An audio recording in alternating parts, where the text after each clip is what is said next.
ની અંદર બોગસ દસ્તાવેજનો એક મામલો પ્રકાશમાં આવ્યો હતો અને તેને લઈ અને અત્યારે સૌથી મોટા સમાચાર સામે આવી રહ્યા છે।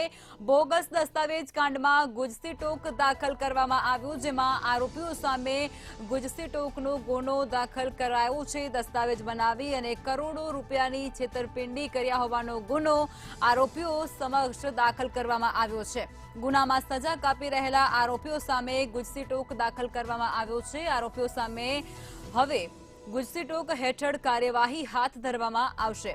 ભાવનગર જિલ્લાના બહુચર્ચિત જમીનના બોગસ દસ્તાવેજ કાંડમાં આરોપીઓ સામે ગુજસી ટોક દાખલ કરવામાં આવ્યો છે અને હવે તેમના આધારે જ જે કાયદાકીય કાર્યવાહી છે તે આ તમામ આરોપીઓ ઉપર કરવામાં આવશે।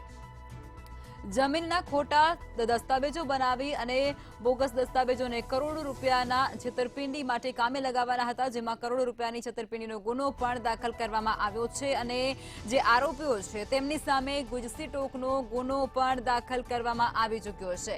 દસ્તાવેજ બનાવી અને કરોડો રૂપિયાનો છેતરપિંડીનો આ કૌભાંડ સામે આવ્યો।